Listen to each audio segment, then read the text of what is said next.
I have taken thy measure, bringer of light.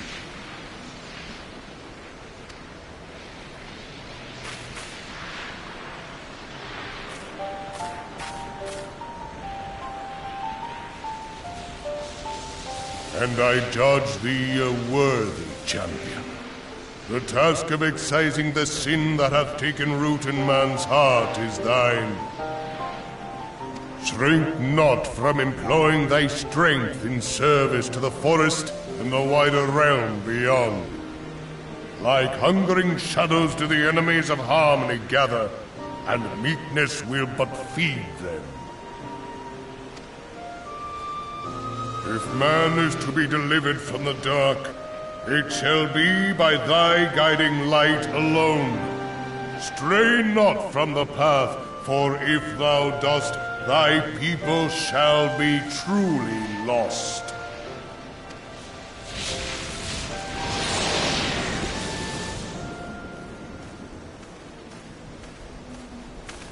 Thou hast slain the Lord of Levin. A regrettable act, but a necessary one.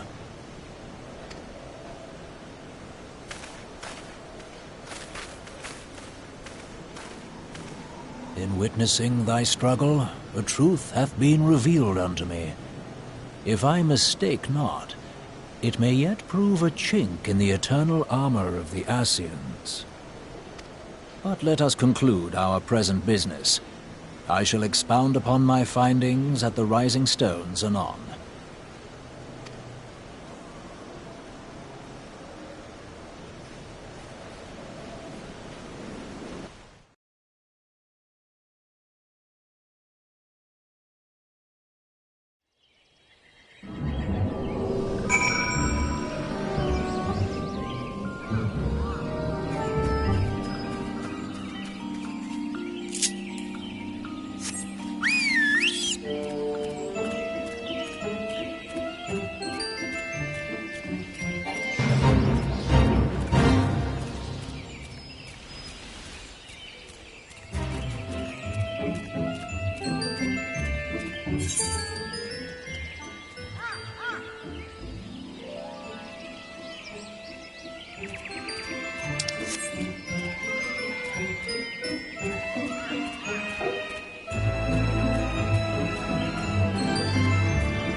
You are returned to us, dear friend, and none the worse for bearing the heavy burden which I did press upon you. Most glad am I of this. I am informed that your efforts to negotiate a peace with Lord Ramuh ended in conflict. Pray tell me, what befell?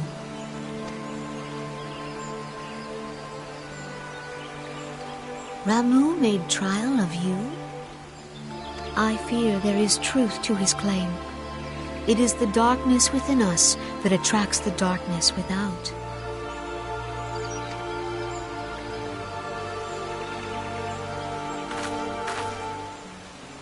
It cannot be denied that misfortune follows man. For evidence, one need only look to the conflict brewing in Cartano, or to the rising flood of refugees. Our shared struggle against the Empire should have served to seal our union. Yet the ties which bind the alliance strain under the weight of gross self-interest. As the scars of the calamity begin to fade, so too does our sense of common purpose. Yet now is scarce the time to forget our shared responsibility. If this new-sprung realm is to survive beyond its infancy, it must needs be nurtured by all. Eorzea must be as one, yet I fear that dream is still far off.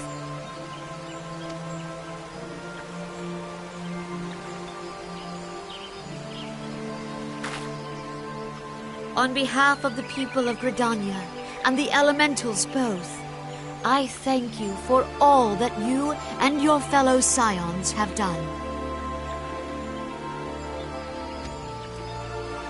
Full oft have I been compelled to look to you for aid of late, and offered all too little in return. As leader of this nation, I shall endeavor to prove a more worthy ally to your cause henceforth.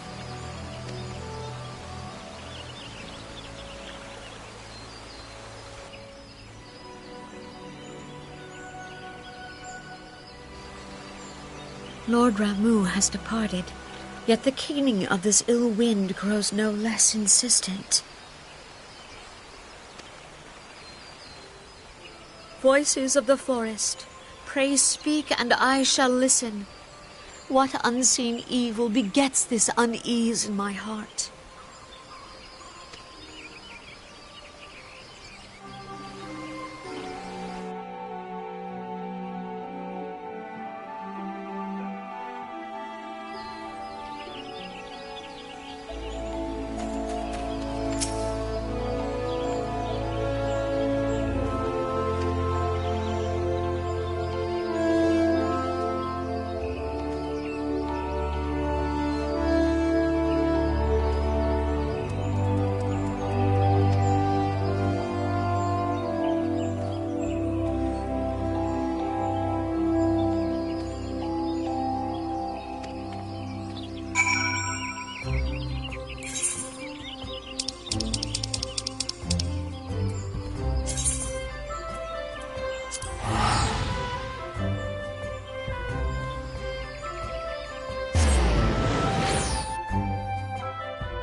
If everyone is ready, let us begin. Urianger, the floor is yours.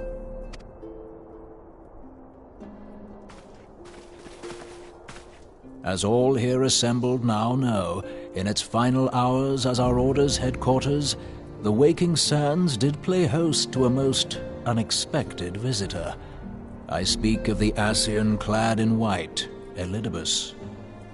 Unwelcome though his presence was, his words that day did serve to confirm a truth long suspected, that the Ascians are eternal beings, to whom physical destruction is as a temporary inconvenience. In the intervening time, Urianger and I have striven to discover a means by which the Ascians might more permanently be slain. And 'tis my belief that we have found the thread that will allow us to unravel the twisted skein of their existence. In the moments prior to Leviathan's most recent manifestation, the Sahagin elder who summoned him was observed to undergo some manner of ascension. The etheric readings taken by Y'shtola at the time of this transfiguration have proven most enlightening. The disruption to the flow of ether was sudden and dramatic. So tangible was the agitation, I scarce had need of my goggles. The significance of Y'shtola's readings might better be understood in the context of mine own, taken at the instant of the Lord of Levin's demise. Unlike the Primal, the Sahagin was not subject to etheric dissipation. Before discussing our new discoveries, it may benefit us all to recall what we know of etheric behavior.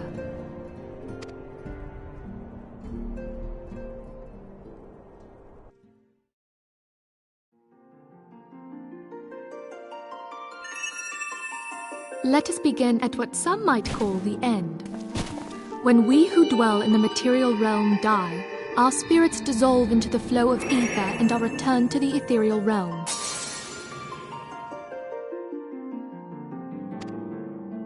In turn, the restless energy which suffuses that plane streams back into our world, giving rise to new life.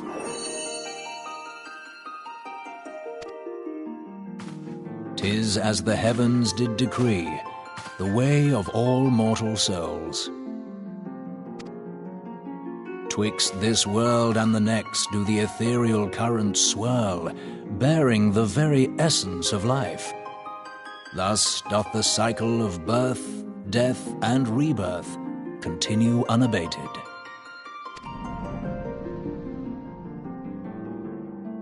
Primals behave somewhat differently. In order to manifest and then maintain a physical presence in this realm, they must consume vast quantities of ether, most often in the form of crystals. Though they may seem to live, their flesh is but ether given shape.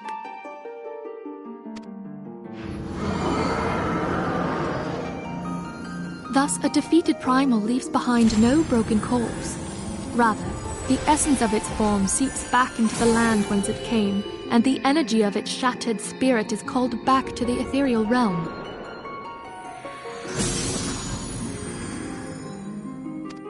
And there it waiteth, till next the prayers of the faithful do draw it forth from the sea of ether, to take their offering of crystals and make for itself a new body.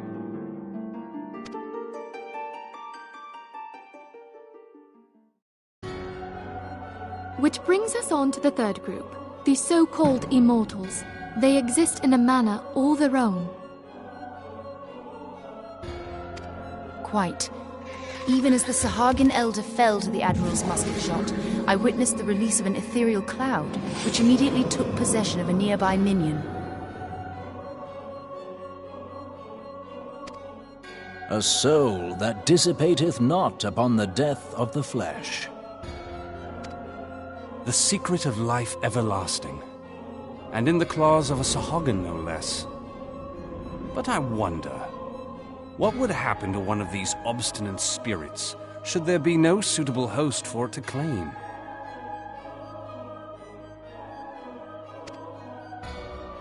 If mortal death entails a return to the ethereal realm, it seems doubtful that the soul of an immortal would venture there. Nay, it merely withdraweth a distance, unto the shore of the ethereal sea, perchance, but no further. Yes, it exists in neither this realm nor the next, abiding instead in the space that lies between them. The Ascians took control of Thancred by means of a crystal of darkness, an artifact which, if our theories are correct, serves as a gateway to the place I have just described. I was hoping people had forgotten about that. I am sorry, my friend. For a mercy, the weary road of our research hath brought us unto an answer. The Sahagin ascended to an immortal state, but he did not possess a crystal of darkness through which to flee this realm. Thus was he consumed by Leviathan. If we could entrap the spirits of defeated Ascians in like manner, and thereby deny them resurrection...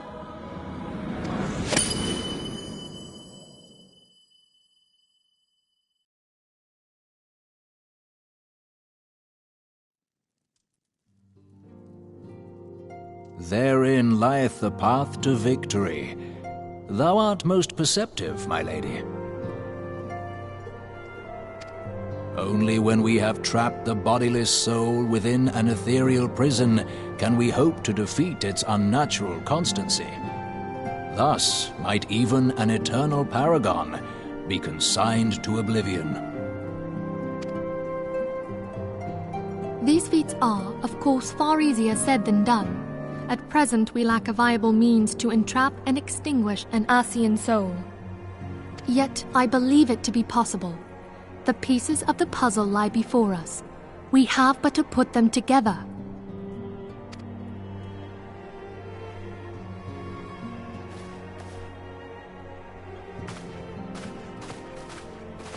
I will depart at once to convene with the sages of Sharlayan. Together shall we divine the steps by which our goals may be achieved. I have the utmost faith in you, Archon.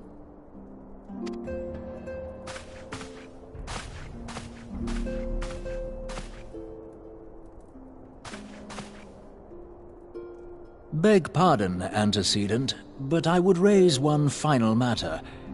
Even now, a Sharlayan survey party seeketh to ascertain the fate of the students of Baldessian. Their findings shall soon be known to us. Though you harbor feelings of dread, I bid you surrender not to sorrow, but abide instead in hopeful prayer. I shall, Archon. Thank you.